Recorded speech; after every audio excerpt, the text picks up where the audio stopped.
Ese iPad de Pauli, de Jo, de Antonia, ya, de Cata, un MacBook Air. ¿Y a quién? A ese MacBook, de Cata.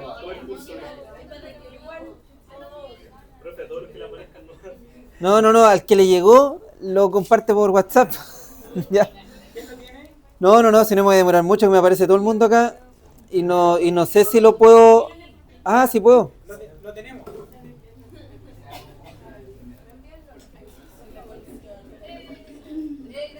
Oye, Javiera, Magda, Maite, Sofía, ya, listo ya.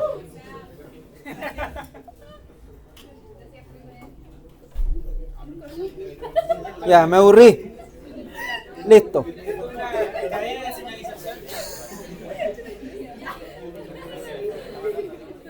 Ya, espero haber mandado el correcto porque tengo varias versiones del mismo acá, así que veamos. Ya. Rápida. ¿Ah? Sí, sistema inmune, mucosas. Eso. Ya. Esto, la continuación, o en realidad es la parte final de lo que sería inmunidad innata, y ya desde la próxima clase nos vamos a dedicar a entender cómo se da esta interacción entre los presentadores de antígeno y todas las respuestas que se encadenan a nivel linfocitario, ¿ya? Así que vamos a hablar de del sistema inmune, pero específicamente cómo se da en las mucosas. Esto tiene hartos paralelos con lo que ya han visto con Jorge.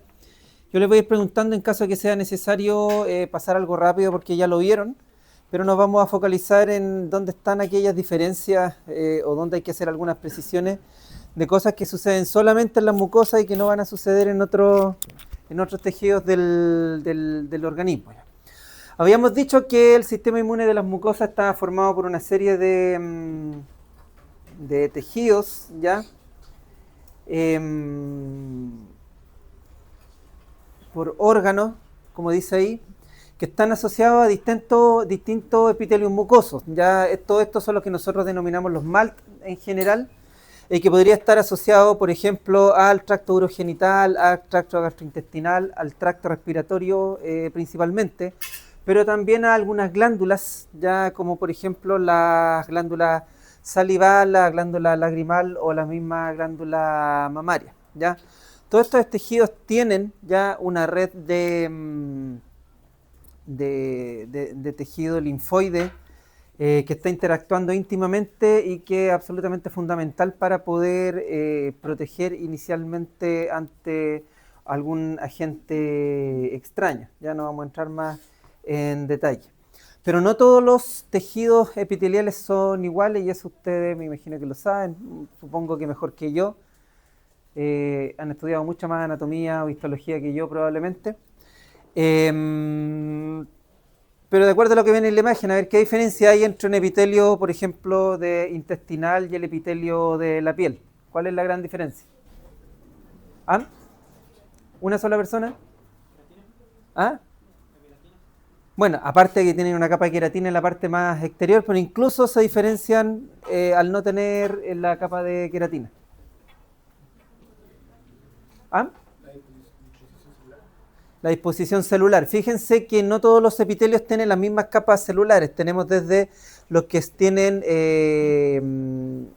una cadena sencilla, una columna sencilla de células en la mucosa, en la parte superior. Tenemos este epitelio ya que no forma necesariamente más de una capa, pero sí eventualmente esa única capa podría estar compuesta por más de una célula, lo que le llamamos el epitelio semiestratificado. Y tenemos los epitelios estratificados como el de la cavidad oral, esófago y recto, y el epitelio de la piel, que además de estar estratificado, presenta esta capa de células semimuertas o muertas que están llenas de queratina, ¿ya? Y que constituyen la capa más externa de la piel. Entonces tenemos varios tipos de organización celular que, insisto, ustedes lo han estudiado mejor que yo, probablemente en histología, y que se puede ver así la diferencia en microfotografía. Fíjense el epitelio estratificado epitelial, ¿ya? Recuerden donde tienen estas células principalmente columnares acá, células redondas, y allá solamente un epitelio dado por una monocapa, ¿ya? Ahora bien, por las características que tienen los distintos tejidos epiteliales, la superficie en que abarcan es enorme, ¿ya? O sea, solamente las mucosas, como fíjense acá la proporción, 400 metros cuadrados, ¿ya? Eso es más grande que la superficie de mi casa. Pero claro, la forma en que se organiza es lo interesante acá. Pero incluso si comparamos tejidos dentro de nuestro organismo, solamente las mucosas doblan, o multiplican por mucho ya lo que sería la superficie de la piel, ¿ya? Y eso principalmente dado por esta característica de pliegues que tienen muchos de estos tejidos que le permiten abarcar una cantidad eh, de espacio enorme. Ahora, claro, esta mucosa es así porque tiene una serie de funciones, no tenemos que repetirlas acá. Pero a propósito de esas mismas funciones es que expone mucho este tejido a condiciones externas. Como dice ahí, lo hace demasiado vulnerable, ¿ya? Y la gran mayoría de los agentes infecciosos que eventualmente nos van a llegar a infectar van a llegar precisamente a través de alguna mucosa. Vamos viendo las infecciones que son más frecuentes, infecciones respiratorias, a través de la mucosa respiratoria, y las infecciones gastrointestinales, ¿ya? Y ahí tienen varias vías por donde pueden llegar a colonizar, ¿ya? De hecho, epidemiológicamente estos tejidos representan una cantidad enorme de infecciones, incluso determinadas por muerte anual. Aquí no me voy a referir a la morbilidad, solamente a la mortalidad. Fíjense que solamente en el mundo por infecciones respiratorias agudas se dan más de 4 millones de muertes anuales, le siguen las diarreas, algunas infecciones específicas como el VIH, el TBC, que todavía es un problema en muchos lugares del mundo, y así otras infecciones, todas adquiridas a través de la mucosa, ¿ya? Ahora bien, la mucosa no es solamente célula humana, sino nosotros también tenemos que hablar necesariamente de la microbiota, ¿ya? Imagino que ya han tenido alguna clase donde han hablado de la microbiota, ¿cierto? Le han contado el clásico ejemplo que dicen cuando le dicen nosotros somos más, bueno, de hecho creo que lo hablamos en la primera clase, nosotros somos más bacteria que humanos, ¿cierto? ¿Se acuerdan cuál es la proporción entre microbiota y célula humana que se calcula de acuerdo a los estudios más recientes? ¿Ah? ¿Qué tantas más bacterias tendremos respecto de células humanas en el organismo? De hecho, solamente en el intestino ya tenemos como 1,3 bacterias por cada célula humana que tenemos. A lo mejor no es tanto, ya un 30% más, pero aún así tenemos más bacterias que células eucariontes en nuestro organismo, ¿ya? Entonces la pregunta es, ¿quién manda en el organismo? ¿Quién controla? ¿Ya la célula eucarionte o controla la bacteria? Y hoy día ya hay mucha investigación y un área de estudio así completamente activa, el ir describiendo todas las funciones en que las bacterias llegan a ser relevantes a nivel de control, ¿ya? Que eso da para hablarlo como tema por sí solo, ¿ya? Pero aquí lo importante es que la relación mucosa con microbiota es extremadamente estrecha, ¿ya? Y tienen composiciones que son muy específicas. A nivel general, nosotros hablamos de los grandes filum, ya, porque aquí estamos hablando de clasificaciones grandes de bacterias, los firmicutes, los bacteroides como los principales moduladores de las funciones de las mucosas, pero además actinobacterias, algunas pocas proteobacterias, ya, paréntesis, dentro de proteobacterias hay un pequeño grupo donde están la mayoría de los patógenos que nos afectan, y podrían haber otros filum, pero si se fijan ahí predominan por lejos los firmicutes, y salvo tejidos puntuales como la piel, que se diferencia un poco del resto de las mucosas, donde predominan las actinobacterias, los firmicutes y los bacteroides, o la relación entre estos dos es lo que siempre está predominando, ¿ya? Ahora, ¿por qué no nos hacen daño? Ya esto tiene que ver con generaciones y generaciones de coevolución, donde hemos llegado a un punto de equilibrio, donde nosotros nos favorecemos de la microbiota y evidentemente estas bacterias viven en paz con nosotros, ¿ya? La flora comensal en el intestino cumple funciones protectoras, estructurales y metabólicas, ¿ya? Protectoras, estructurales y metabólicas. La cantidad que hay de microbiota varía dependiendo de la mucosa con la cual está interactuando. Esa proporción que yo les hablaba era solamente de la microbiota intestinal, ¿ya? Si le sumamos el resto de la microbiota, ya la microbiota oral u otras, incluso podría ser mayor, ¿ya?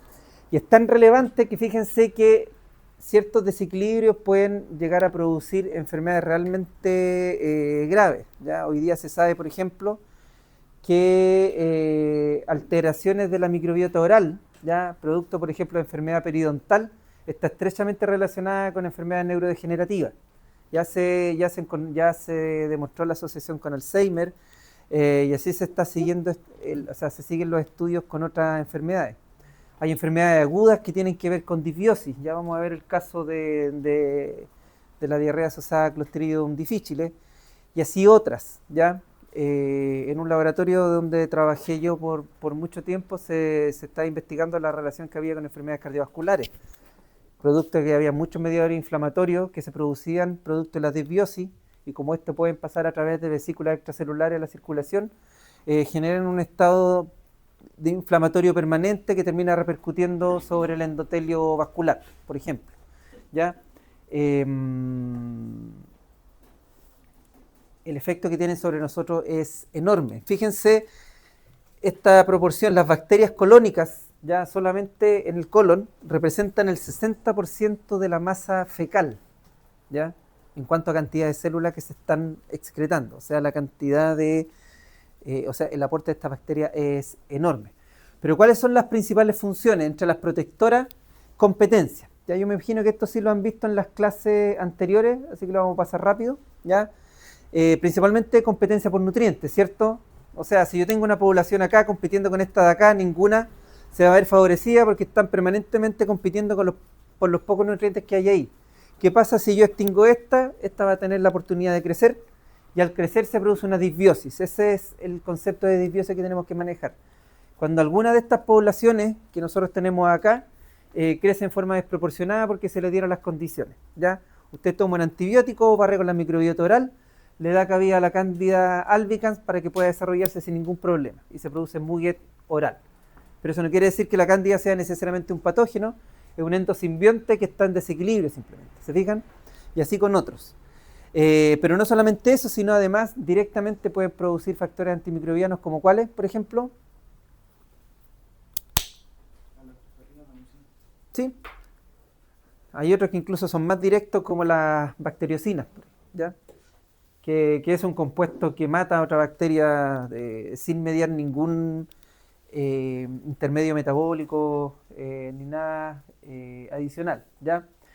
Pero también se le reconocen algunas funciones estructurales, o sea, forman parte de los GALT, que es un tipo de tejido linfóide asociado pero al gastrointestinal, ¿ya?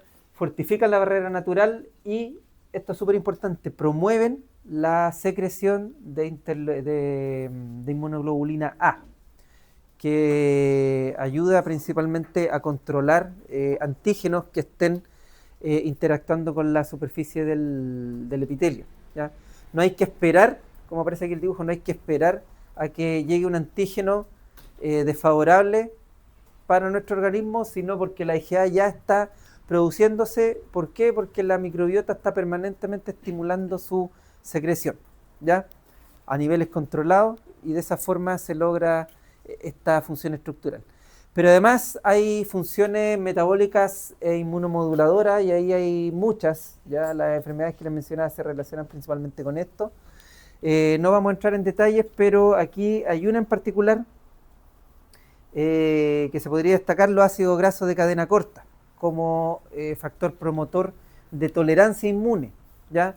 Cuando se dejan de producir estos ácidos grasos de cadena corta, se puede alterar la capacidad que tiene el sistema inmune de no sobrereaccionar a todo lo que llega, sino siempre actuar en forma moderada, ¿ya? Y otro importante acá es la vitamina K, que es muy importante para inducir ciertos fenotipos de linfocitos, que ya vamos a ver más adelante de qué se trata. Pero si hay vitamina K o si no hay vitamina K, determina si hay un fenotipo u otro fenotipo del mismo linfocito que puede llegar a tener en ciertas condiciones, ¿ya? Este es el caso de la disbiosis que se asocia ya a la infección por Clostridioides difficile, ya anteriormente conocido como Clostridium difficile, a lo mejor ese nombre le suena más, pero taxonómicamente es un Clostridioides, se cambió de género, ¿ya? Lo que tenemos acá es un lumen sano, por ejemplo, con la microbiota como corresponde. Aquí sí está el Clostridioides, lo que pasa es que no se ve porque este es un organismo que normalmente está en nuestro intestino, pero está en forma de espora. Es de las pocas bacterias que nosotros estudiamos en microbiología clínica que es porula, ya, porque esto es una propiedad más bien de los hongos, ya no tanto de las bacterias. Pero esta sí es porula, pero esta es una espora que está durmiendo, que no se activa, que no produce ningún problema, solamente coloniza, ¿ya? Y que la podemos haber adquirido a través del ambiente, por fecalismo, que fecalismo tenemos muchas formas de incurrir en eso, alimentos contaminados, ya el compartir un baño común, qué sé yo. El hecho de que vayan aquí a los baños de la universidad ya los lleva en algún momento a incurrir en fecalismo. Ustedes no se dan cuenta, pero cada vez que tiran una taza el estanque de la taza del baño, se están generando aerosoles que tienen partículas de feca y ustedes van a un baño común, ¿qué es lo que hacen? Consumen esa feca, ¿ya? Y por eso que las microbiotas es como que se van compartiendo, entre otras cosas. No sé si lo hemos comentado, pero ustedes sabían que si le estudian la microbiota dentro de su propia familia, las familias tienden a tener huellas o perfiles que son similares, ya, porque dentro de una casa se comparte el baño, ya el cepillo de dientes está al lado de la taza, ustedes tiran el cepillo de dientes se les va a contaminar. Si cepillos con capucha son ideales, y bajar la tapa antes de apretar el botoncito también es algo que puede evitar eso. Pero con todos los cuidados que tengan va a pasar igual, ¿ya? Y eso está estudiado. Las firmas de microbiota dentro de una familia tienden a ser similares, ¿ya? Reitero, fecalismo, nosotros estamos expuestos todos los días y no nos damos ni cuenta. ¿Qué es lo que pasa si usted consume antibióticos? Y esto pasa mucho en pacientes hospitalizados. Se le está dando antibiótico porque hizo una infección urinaria, porque hizo una infección respiratoria, porque está haciendo una infección hemática. Da lo mismo. Está curando una infección, pero como consecuencia de eso, usted está barriendo con la microbiota. Muchos de estos organismos van a ser sensibles a los antibióticos que ustedes receten. Cae la microbiota. Y esto va a producir un efecto metabólico que es muy potente, ¿ya? La microbiota también es responsable de ir convirtiendo los ácidos biliares primarios en ácidos biliares secundarios. Y el estímulo más potente que hay en el intestino para poder inducir el brote de una espora de Clostridioides difficile es el ácido biliar primario, ¿ya? Por lo tanto, en estas condiciones se va a acumular los ácidos primarios, van a brotar las esporas de Clostridioides difficile y van a ocupar el nicho que la microbiota que no está activa dejó. Por eso es importante que la microbiota se mantenga sana, porque no es solamente un tema de metabolismo, o sea, basta con que ocupe el espacio para evitar la competencia, o sea, y para generarle competencia a organismos que pueden ser desfavorables, ¿ya? Paréntesis, hay un documental en Netflix que es extremadamente bueno y que habla solamente de la microbiota, dura 1 hora, es súper entretenido y deberían llegar a verlo hoy día antes que se duerman, ¿ya? Aparte que es una investigadora estadounidense que es como que relata el documental, no sé si alguien lo ha visto. ¿Cómo se llama? ¿Ah? ¿Cómo se llama? No recuerdo el nombre, pero si lo busca por microbiota le va a aparecer al tiro, ¿ya? Y ella es como súper feliz con su microbiota y la cuida como que fuera una mascota, no sé, pero es como chistosa. ¿Ya? Para que no suceda esto, el Clostridium ocupa el espacio. Una vez que el Clostridium brota, ya empieza a producir las toxinas. Ustedes saben que Clostridioides difficile tiene una toxina que es citotóxica, ¿ya? Y que va a producir daño epitelial, apostosis o derechamente necrosis, ¿ya? Inflamación aguda, infiltración ya celular y formación de la pseudomembrana, con una diarrea consecuente, que es la diarrea pseudomembranosa característica de este organismo. Único tratamiento considerado hoy día, ¿cuál es? Esto es un paréntesis para saber si han visto algo de esto. ¿De qué? Diarrea por Clostridioides difficile es el único tratamiento que hoy día ya se considera, porque antes se daba metronidazol, pero era una vuelta larga, que al final no servía de mucho. Bueno, esos son casos extremos, trasplante de fecal que sí se hace acá en Temuco, vancomicina oral, ¿ya? ¿Por qué nadie se espanta si la vancomicina no se absorbe? Es que no me interesa que se absorba en realidad. Porque la vancomicina, como no se absorbe a nivel intestinal, se concentra mucho en la zona de infección y sana esto. Cuando eso no funciona o cuando la diarrea es muy recurrente, como dice su compañero, el trasplante fecal es una alternativa. Entonces esto se da por disbiosis, ¿ya? Entonces nosotros esperamos con todo esto que la microbiota, ya en la superficie de la mucosa, cumpla con estas dos funciones. Silencio, por favor. Primero, que constituye la principal vía de entrada. O sea, por una parte pueden constituir la principal vía de entrada para un organismo, y por otra parte están continuamente expuestas ya a antígenos ambientales por las funciones que esta tiene. Por lo tanto, tiene que ser capaz, por una parte, de tener un sistema inmune que sea efectivo, ¿ya? Pero que no se pase de la raya, porque con toda esta exposición el sistema inmune podría ser extremadamente potente e irse para el otro lado, ¿ya? Y generar enfermedades inflamatorias. Y hay muchas enfermedades inflamatorias intestinales que se producen precisamente porque no se cumple este segundo requisito, que es además ser tolerante, ojalá, a la mayoría de esos antígenos extraños, ¿ya? Porque un alimento no les puede inducir ya la inmunidad a nivel de mucosas. Y el alimento perfectamente podría ser un antígeno, porque estamos consumiendo proteínas y proteínas grandes, ¿ya? Si son proteínas grandes, van a llamar la atención del sistema inmune, se convierten en inmunogénicos. Y eso perfectamente podría generar una alergia, ¿ya? Hoy día, yo siempre molesto, disculpen si hay algún celíaco acá, pero yo digo, hoy día las enfermedades, los celíacos están de moda. Porque todo el mundo se está encontrando que soy intolerante al gluten, que soy intolerante a la lactosa, que soy intolerante a esto, ya.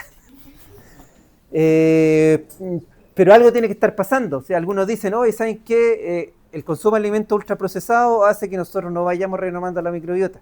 En ese documental que les comento, el remedio es súper simple: vaya y consuma verdura de la feria, no del supermercado. El del supermercado viene muy limpio. Tiene que comer un poquitito más con tierra, ¿ya? Pero es cierto, o sea, esa es la única forma de que la microbiota se vaya renovando permanentemente. De hecho, se calcula que nosotros, como para poder reponer la microbiota que está en desequilibrio, requerimos como un día. Después de un buen consumo de alimentos ricos en Firmicutes, en Bacteroides, en estas otras bacterias que les mencionaba, no se necesita mucho tiempo para restaurar, esto es bastante rápido, ¿ya? Lo importante es generar tolerancia, ¿ya? Que es lo que se está perdiendo hoy día, y epidemiológicamente eso se está notando. Sí, dígame. ¿Qué determina esa sensibilidad del sistema inmune? La falta de estímulos a la tolerancia, que ya la vamos a ver más adelante, ¿ya? Hay ciertas células, ¿ya? Hay ciertos tipos de linfocitos, de hecho hay linfocitos innatos, ya vamos a hablar de eso. Hay ciertos fenotipos de células dendríticas, hay ciertos fenotipos de macrófagos que están permanentemente induciendo tolerancia. La misma secreción de la IgA ayuda a inducir tolerancia, ¿ya? Pero cuando se empieza a perder ese equilibrio, ¿ya? Y por eso que partimos con la microbiota, porque la microbiota es de lo que principalmente ayuda a mantener esto activo, pero que no se exacerbe, ayuda a mantener ese estado, ¿ya? Ahora, ¿cómo el sistema inmune logra precisamente esto que les mencioné? Por una parte, están todos estos mecanismos asociados que yo sé que ustedes ya lo vieron, que no vamos a entrar en detalle, los mecanismos físicos, químicos, que sería la lisosima, el efecto de los cilios, ya que está en permanente acción, ¿ya? Por otra parte, nosotros tenemos que el segundo punto, como dice ahí, el sistema inmune de las mucosas tiene ciertas características anatómicas que favorecen ya esta acción. Vamos a tener estos tejidos linfoides, ya los MALT en general, que siempre están interactuando con las mucosas, pero interactuando íntimamente, ¿ya? Nosotros tenemos estos tejidos pegados a la célula epitelial, ya como por ejemplo las placas de Peyer con el epitelio del intestino delgado. De hecho, fíjense este cálculo, este dato que se da acá. El sistema inmune, ya, el de las mucosas, tiene el 75% de todos los linfocitos que se encuentran en el organismo. O sea, aquí es donde se da casi todas las interacciones con el sistema inmune adaptativo, ¿ya? Y como le adelantaba a propósito de la respuesta, o sea, de la pregunta de su compañero, estamos permanentemente induciendo una respuesta tolerogénica precisamente porque hay algunos fenotipos, ya que aquí en estos tejidos son bastante activos. Los linfocitos T reguladores, ya de los que vamos a hablar mucho más adelante con más detalle, macrófagos con fenotipos antiinflamatorios. Hasta ahora probablemente han visto solamente los macrófagos que fagocitan, que atacan, que inducen inflamación, ¿cierto? Vamos a conocer que estos se llaman los macrófagos M1. Pero más adelante vamos a conocer que existe un macrófago M2 que hace todo lo contrario, ¿ya? Que es un fenotipo antiinflamatorio. Células dendríticas inductoras de perfiles reguladores, ¿ya? A propósito, son células dendríticas que fueron estimuladas con ciertos metabolitos que la misma microbiota es capaz de producir, vitamina K, por ejemplo, ¿ya? Entonces, esta es la forma en que esta tarea se va dando, ¿ya? El epitelio mucoso es la primera línea de defensa contra las infecciones. Algunas de las características, bueno, ya las mencionamos, que tienen una extensión grande, que son muy especializados, que tienen una secreción protectora, no solamente de moco, sino una serie de otros factores importantes, las IgA, y todos estos mecanismos que ustedes ya han revisado a propósito de esta unidad de inmunidad innata. Ahora, ¿cómo estos se van a organizar? Principalmente en dos dimensiones, ¿ya? Aquí nosotros tenemos que ver que van a haber sitios que vamos a considerar inductivos, ¿ya? Que van a ser todos los MALT. Ahí es donde se van a generar las presentaciones de, o sea, donde se van a reconocer los antígenos que van a recoger, que van a o sea, ser capturados por las células dendríticas. ¿Ya? Estas células son las principales ya en estos mecanismos. Y estas se te van a tener que mover necesariamente donde hayan linfocitos vírgenes, ¿ya? O linfocitos naive, que es como el término que se utiliza principalmente en los libros en inglés, ¿ya?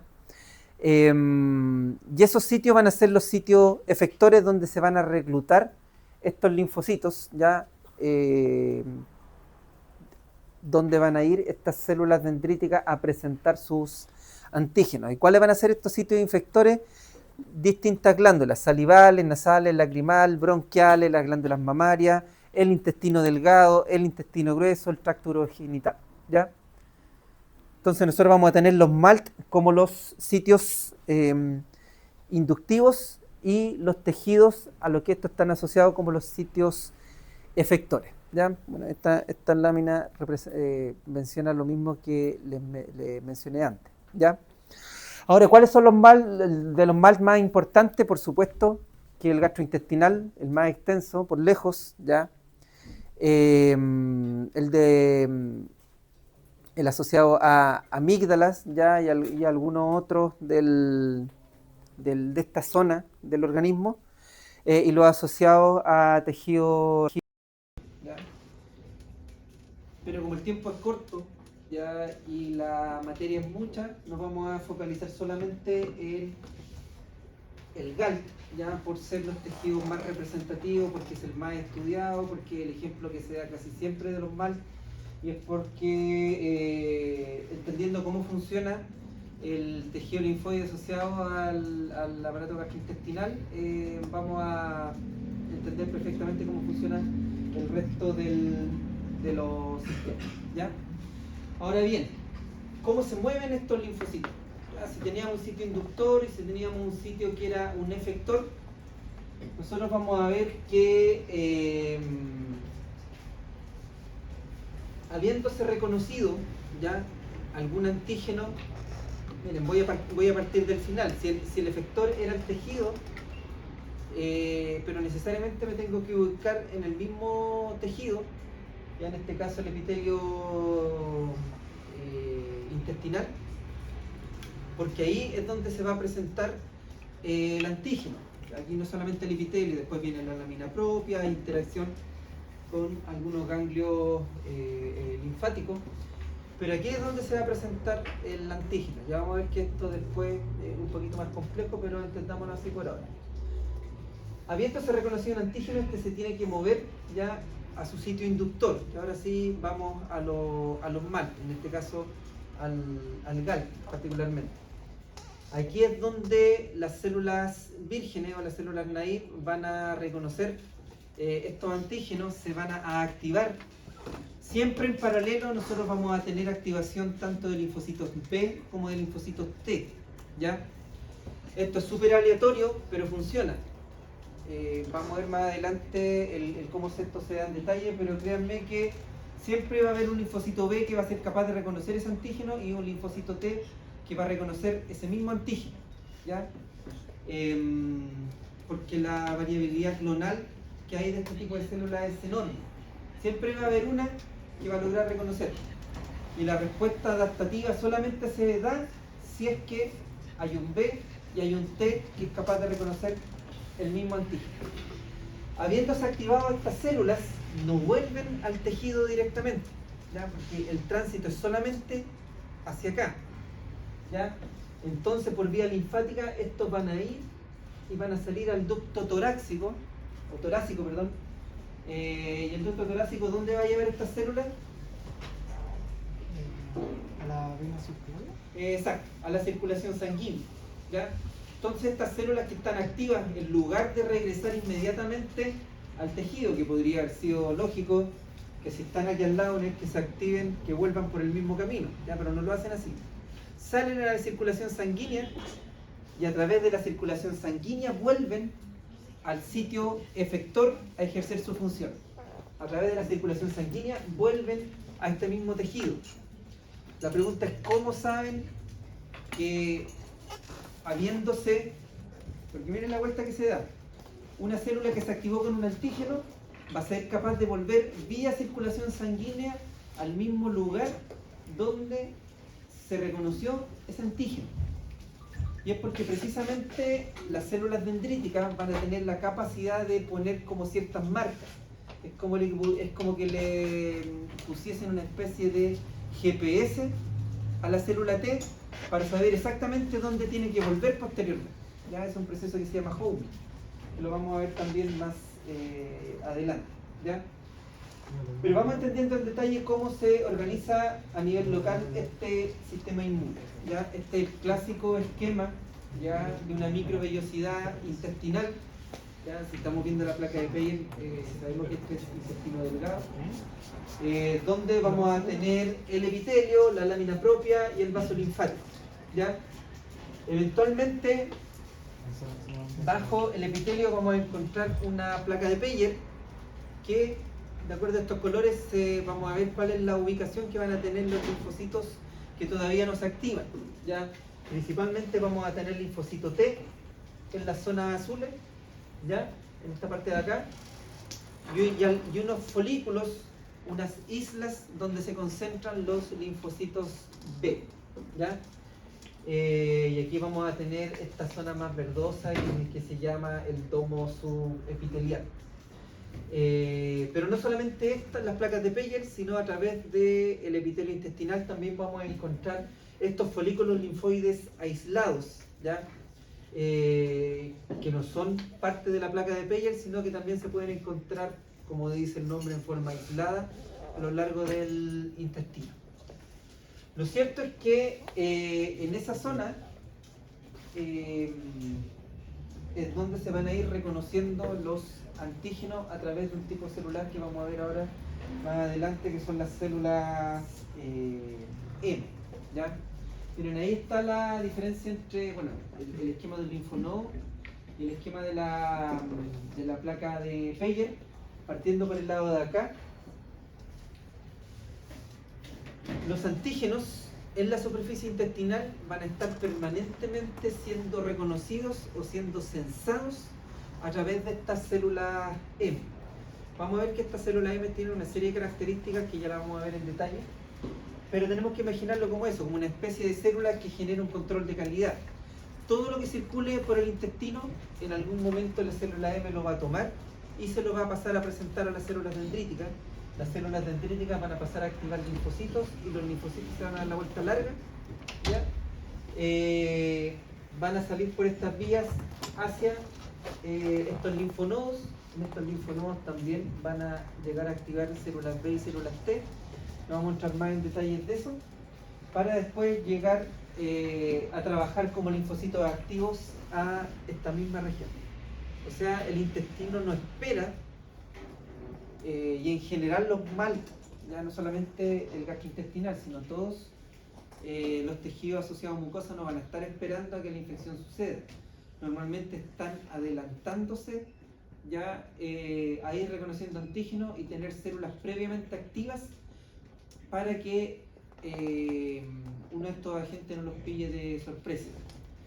Por eso es que ya en el momento en que ocurre la infección ya hay IgA sobre la superficie de cualquier mucosa, ya lista para actuar, porque la célula epitelial, ya, o en este caso, en el caso del intestino, la célula M, ya hizo un reconocimiento previo para adelantarse a esta situación.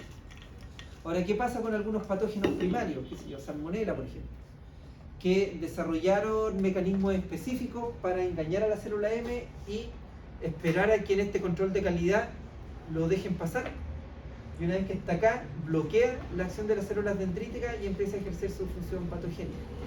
Pero estos son organismos que desarrollaron un sistema para poder aprovecharse de este sistema de control, bloquearlo en el momento preciso y a partir de ahí empezar a ejercer su función patogénica.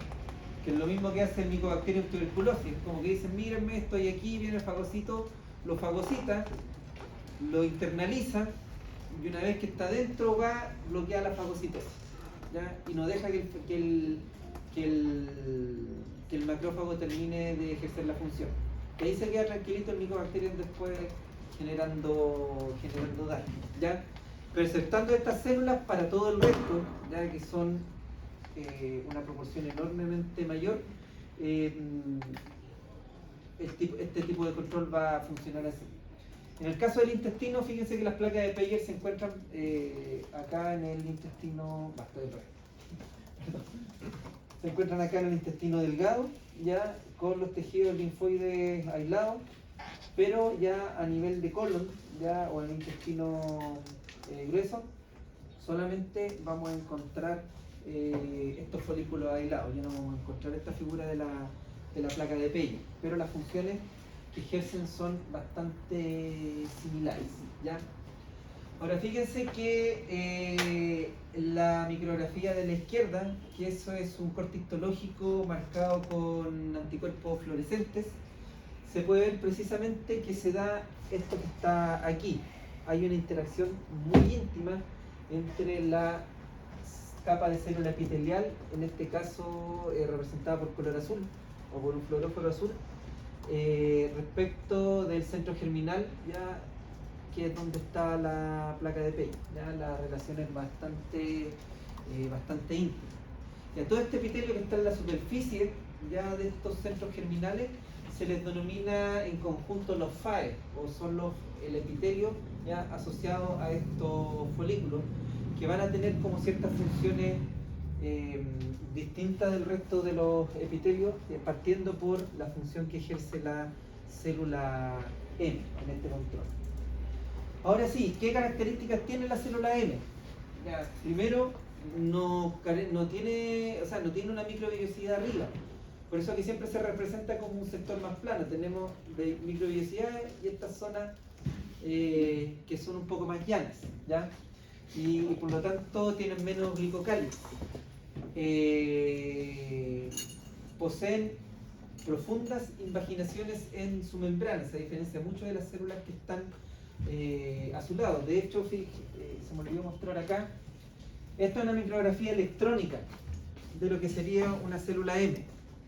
Fíjense cómo está su contorno, que son otras células, y ese evento que se ve ahí, como dirían los políticos en Santiago, que parece el hoyo en un pavimento. Ustedes son muy jóvenes para esa noticia. Que están hablando de los hoyos en las calles de Santiago Centro, y salió una concejala o un alcalde, no me acuerdo, que en vez de decir hoyos en la calle decía eventos, ¿ya? Y la estuvieron molestando como el resto del año por eso. Pero es tal cual, como una grieta en un pavimento mal hecho, ¿ya? La profundidad de la célula M es notoria respecto de las células circundantes, ¿ya? Pero funcionalmente tiene otras características. Son capaces de endocitar, son capaces de degradar, ¿ya? Antígenos, no expresan receptores de poliinmunoglobulina. Vamos a ver que hay algunas células que son capaces de tomar inmunoglobulina de la superficie y poder pasarlas a la lámina propia. Ya el caso de la célula M no hacen eso. Dice como función central el transporte transepitelial de antígeno, que es lo que mencionamos, pero la desventaja es que hay organismos que se van a aprovechar de la pobre célula M y la van a utilizar como caballo de Troya para ejercer su acción patogénica, ¿ya? Entonces el antígeno va a ser capaz de ingresar a la mucosa, en el caso de la mucosa intestinal, a través de estos epitelios asociados a los folículos, de los FAE, ¿ya? Y van a inducir la activación de células que se yacen al MIN, ¿ya? Que en este caso sería, por ejemplo, las placas de Peyer o estos folículos aislados, ¿ya? Cuando no existen estos tejidos tipo FAE, no va a quedar otra que hacerlo a través de los ganglios drenantes, ¿ya? Pero en ambos casos vamos a llegar a un punto donde el antígeno va a llegar a interactuar con células T que no han sido activadas para poder activarlas. Y después del ganglio ya sabemos que se van a la circulación sanguínea. En ambos casos van a estar marcados con este GPS y van a ser capaces de llegar al lugar donde se está ejerciendo donde se está interactuando con el antígeno. Entonces este dibujo representa cómo estos antígenos van a ingresar a través de las células M, ¿ya? Fíjense, capacidad de endocitar, a eso se refería. Fíjense en antígenos previamente marcados con estos amarillos que representan anticuerpos de tipo IgA. ¿Y por qué había anticuerpos de tipo IgA? Porque estamos en un control permanente, el IgA ya existe, por lo tanto esto facilita los procesos de endocitosis, ¿ya? Y una vez que fue endocitado, la célula fagocítica llega a hacer su función. En este caso siempre la célula dendrítica. Otra forma de hacerlo, cuando no hay célula M, se pueden transportar unidos a algún tipo de IgG asociado a un receptor específico. El antígeno se asoció a la... a un tipo de IgG, esto es cuando ya hay una inmunidad previa, y los tejidos tienen receptores para la fracción constante de esta IgG. Y una vez que se reconoce esta IgG, son capaces de endocitarla y venir a presentarla a la célula dendrítica. Cuando los antígenos son solubles, existe un tipo de célula específica que se llama la célula de Goblet, ya que permite el ingreso de antígenos solubles hasta cierto tamaño para hacer exactamente lo mismo, llevarlo a la lámina propia y presentárselo a las células dendríticas. ¿Ah? ¿Necesariamente tienen que estar unidos a IgA? No siempre. Ya, por ejemplo, si son solubles pueden pasar directamente, ¿ya? Cuando son asociados a IgA favorece o sea, asociado a cualquier anticuerpo, va a favorecer la endocitosis. Pero no requiere ese mecanismo necesariamente. De hecho, estos son todos mecanismos independientes de algún tipo de inmunoglobulina. ¿Ya? Fíjense, cuando por inflamación aumenta la permeabilidad, ya recuerden que las uniones entre células van a estar más abiertas.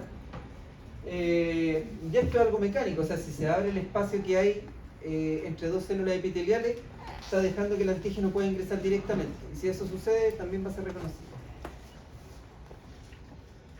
Cuando está habiendo fagocitosis de células epiteliales que fueron infectadas, recuerden que las células que son infectadas se les va a inducir la apoptosis y después va a venir el fagocito y va a intentar fagocitar esa célula. Si esa célula tenía antígenos, también va a ser reconocida por la célula dendritis. Y finalmente, unos mecanismos que son súper sofisticados. Esto es súper común verlo en las infecciones por Neisseria gonorrhoeae, ¿ya? Que es el clásico dibujito de cómo la Neisseria induce su propia inducción al interior de los epitelios genitales. Pero fíjense que los macrófagos que están activos, ya una vez que se activó la infección, mediante la expresión de estas dendritas pueden ir a la parte externa, interactuar con antígenos y traerlos al interior, ya a la lámina propia. Y de esta forma permitir la interacción, ¿ya? Todos son mecanismos que van a permitir este reconocimiento o esta interacción de los antígenos que van a estar en la superficie de la mucosa. Insisto, esto es representado con el epitelio gastrointestinal, pero podemos encontrar paralelos con otros epitelios y de esa forma se va a iniciar esta respuesta inicial a estos antígenos, ¿ya? La mucosa intestinal contiene las células T convencionales, que les vamos a llamar las células de tipo alfa-beta. ¿Ya? Esas letras griegas representan tipos de integrinas que tienen en la superficie. La integrina va a ser un tipo de molécula que va a permitir asociarse a otra célula, ¿ya? Es una forma de reconocerse entre células, interacción entre integrinas. Las convencionales tienen la integrina alfa-beta, que es súper común. Pero también tiene algunos tipos de células T que no son convencionales, ya más allá de las letras, pero existen otras, ya, de tipo gamma delta u otras que son alfabetas pero oligoclonales, ¿ya? Además de contener un tipo de células que se llaman las células linfoides innatas, y estas aparecen en todos los textos como las ILCs, ¿ya?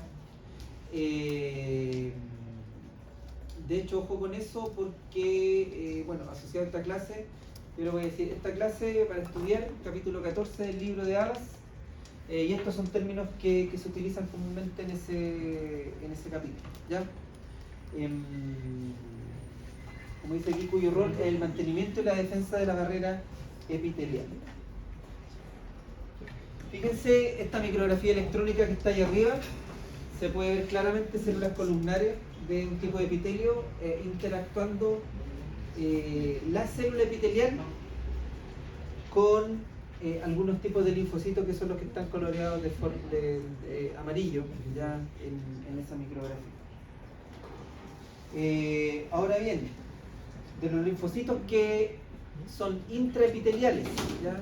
Que son algunos de los que les mencioné, casi todos son de tipo citotóxico, son linfocitos de tipo CD8.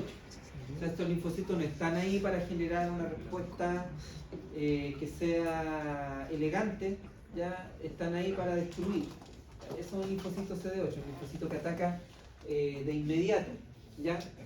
Estos, por ser linfocitos, van a expresar de todas formas su receptor de linfocito T, que es esa que tienen todos los linfocitos T.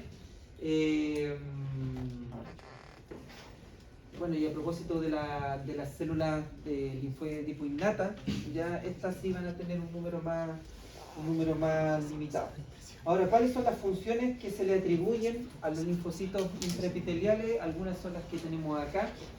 Además de ser la primera línea de defensa, tienen una capacidad citotóxica, pero no solamente eso, como están induciendo inflamación, ustedes saben que la inflamación es necesaria para los procesos de reparación, ya cuando esta no es extremadamente exacerbada, ¿cierto?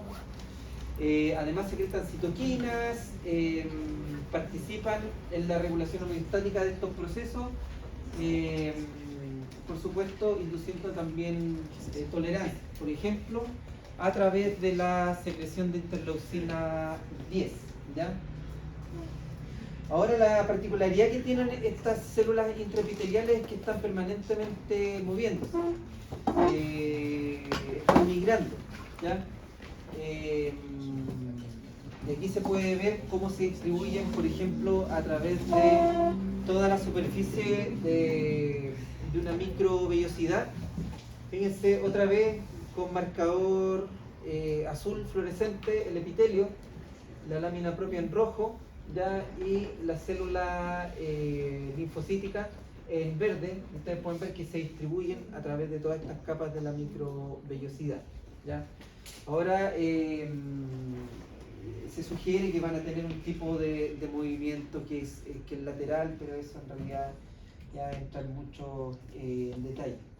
Lo importante es que estas células van a estar ahí patrullando y van a tener los efectos que mencioné anteriormente. Por otra parte, tenemos también las células linfoides innatas, ¿ya? Que van a tener múltiples funciones y existen varios tipos de estas en general, ¿sí? Por una parte tenemos las de tipo 1, que van a responder a distintos estímulos que derivan de las células dendríticas y se van a ubicar en la lámina propia o entre medio de los enterocitos. También están las de tipo 2, que estas tienen la capacidad de responder a estímulos más variados. Ya como dice ahí, responden a citoquinas que el mismo epitelio es capaz de producir. Interleucina 33, la 25, esta que se me olvida siempre cómo se llama, la linfopoyetina estromal tímica, ¿ya?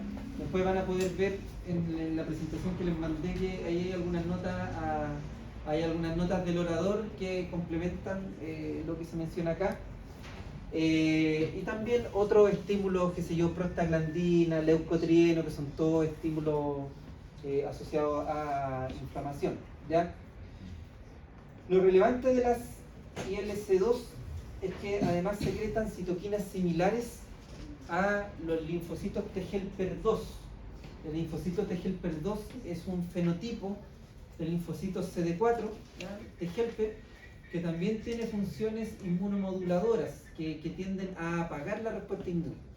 Interleucina 5, 3, interleucina 4, interleucina 9, ¿ya?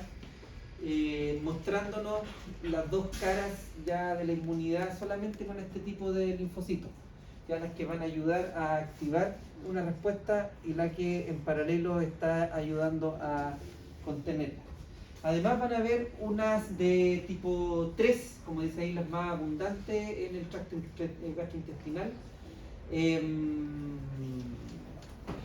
que también tienen un rol en la modulación de la respuesta inmune, ¿ya? Y estas participan mucho más en mantener la integridad de la barrera intestinal. Secretan algunos factores de crecimiento, ya que van a contribuir a aquello. Ahora, estos linfocitos, para no entrar en redundancia, el tránsito que van a tener es muy similar al que mencionamos de las células dendríticas. Ya van a tener un movimiento después de la interacción hacia los linfonodos, de los linfonodos a la circulación, y después van a volver por estímulos específicos a través de la circulación sanguínea a los sitios de infección, ¿ya? Pero no vamos a entrar más en detalle en eso porque es lo mismo que ya les mencioné. Ahora bien, mencionamos en términos generales que esto, una vez que se interactúa linfonodo, del linfonodo, circulación sanguínea, después vuelven a la zona. Ahora, ¿qué moléculas van a permitir esto? Porque piensen, una célula que sale a la circulación sanguínea se podría ir para cualquier parte. ¿Y por qué no se queda a lo mejor interactuando en otra zona del organismo? Porque eso no sucede. De hecho, estas células mantienen un flujo laminar y circulan más o menos por el centro de los vasos sanguíneos salvo que hay un estímulo que permita que salga, ¿ya? Y el tráfico se da más o menos como se quiere representar en estos esquemas. Los linfocitos ya vírgenes van a ingresar a los GALT ya, o a los ganglios mesentéricos a través de un tipo de vasos sanguíneos que van a estar guiados por algunas moléculas como la CCL19 o la CCL21, ¿ya? Representado en el dibujo de acá. Estando en estos tejidos se van a activar, ¿ya? Una vez que estén activados ya los efectores y los efectores de memoria, y los plasmoblastos, que vendría a ser como la versión de los linfocitos T, pero en su versión de linfocitos B, van a egresar vía linfa y van a pasar a los ganglios drenantes y a través del ducto torácico, como habíamos visto, a la circulación sanguínea. Y posteriormente los efectores ya, o las células de memoria, ahí paréntesis porque esto también lo vamos a ver en clases más adelante, cada vez que se activan linfocitos T o se activan linfocitos B, inmediatamente dicen, ya yo produje 10, estos de acá van a ir a ejercer función y yo me dejo una reserva que solamente va a quedar como memoria por si hay una interacción futura, que eso vendría a ser como la memoria inmunológica. Y esas células no van a ir a pelear, esas células se van a quedar esperando una segunda interacción con el mismo antígeno, ¿ya? Pero fíjense, son las mismas moléculas, ¿ya? De tipo, por ejemplo, CCL25, ¿ya? Que van a ser capaces de reconocer sus propios receptores en la lámina propia. Esto quiere decir de que cuando se activan estas moléculas, por decirlo así, les ponen este receptor de acá, y la única molécula que van a tener un receptor así va a ser el epitelio que está interactuando con el antígeno. Entonces esta célula inmune puede circular por todo el organismo, pero hasta que no se encuentre con esto no va a parar. En ese momento que se encuentren van a interactuar y ese linfocito va a saber que tiene que salir de la circulación sanguínea y tiene que migrar hacia la lámina propia de ese epitelio, ¿ya? Entonces este es el proceso de asentamiento o homing que se da de esta célula linfoide en los epitelios. Aquí tenemos el epitelio con su receptor específico. Estos son los receptores ya con los que se marcaron en el momento de la activación, y una vez que esto sucede van a pasar ya a la lámina propia para ir ejerciendo su función ahí. Esto es algo muy propio del sistema inmune en general, ¿ya? De hecho el proceso de aterosclerosis se da exactamente por un proceso muy similar, pero por una gran confusión que tienen los macrófagos a propósito de lo que se está expresando, ¿ya? Pero no vamos a hablar de aterosclerosis ahora, pero créanme que sucede algo muy similar. Ya hay un tipo de receptor que por confusión se está expresando en algunos vasos sanguíneos que están activos por distintas razones, zonas de anastomosis, etcétera, etcétera, y los macrófagos tienden a reconocer eso y empiezan a migrar al espacio subendotelial, donde se encuentran con colesterol y algunas lipoproteínas que están dañadas, e intentan fagocitar aquello que no pueden fagocitar, y de ahí para adelante un proceso crónico que es bastante perjudicial. Fíjense que las moléculas que participan ahí, ya hablábamos de la integrina alfa 4 beta 7, por ejemplo, ya que se expresan los linfocitos circulantes originados en tejido linfoide asociado a la mucosa intestinal y se unen a esta molécula de adhesión, ya, que se llama MADK. Las moléculas CAM son moléculas de adhesión de los epitelios, van a ir cambiando su nombre dependiendo del epitelio, podría ser BCAM, en este caso es una MADCAM1, que es capaz de interactuar con qué molécula, con esta integrina que se llama alfa 4 beta 7. Este es un ejemplo de interacción que va a permitir que este linfocito en particular se asocie a esta molécula que está en la superficie de un epitelio, que está activado porque aquí está habiendo un proceso inflamatorio en curso, ¿ya?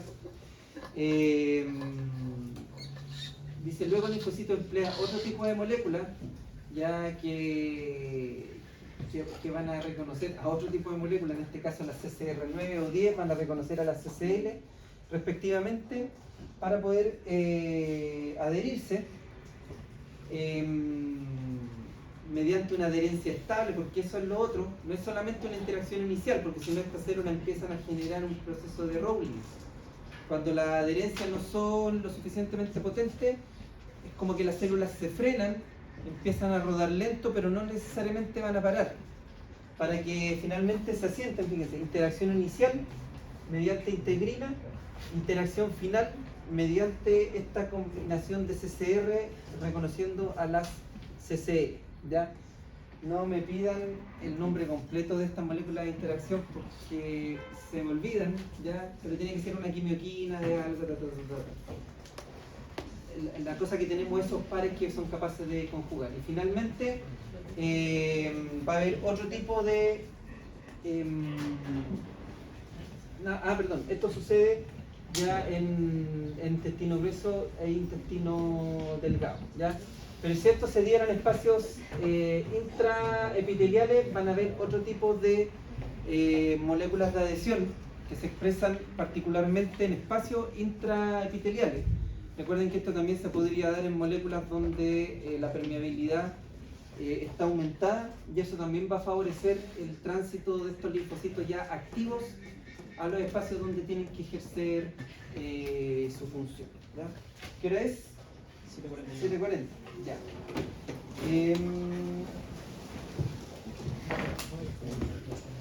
Ya, no importa. Esto lo vamos a terminar en la primera parte del día miércoles, y de ahí partimos de inmediato con el tema siguiente, que vendría a ser lo que viene a continuación de este tipo de procesos, que ya es la primera clase sobre la activación del sistema inmune adaptativo. ¿La prueba es hasta el fin de esta clase? A ver, ¿cuánto es 15? Sí, Sí, no, pero para cerrar la unidad, sí. Hasta esta clase. Sí. La evaluación cierra con todo lo que es inmunidad innata, por lo tanto sería esta clase lo que va a ser considerado para la prueba que quedamos para el día 15 de octubre. ¿Ya? No. Claro. O sea, no cátedra, sino va a ser la evaluación. ¿Ya? Lo que tengo que... Usted me pregunta por el miércoles 15. No, sí, está ayer. No, que pensé que me estaba preguntando por el miércoles de la evaluación. No. No, o sea, ahí tengo que conseguirme la sala por el periodo que sigue igual, para que tengan una hora de distracción para poder hacer la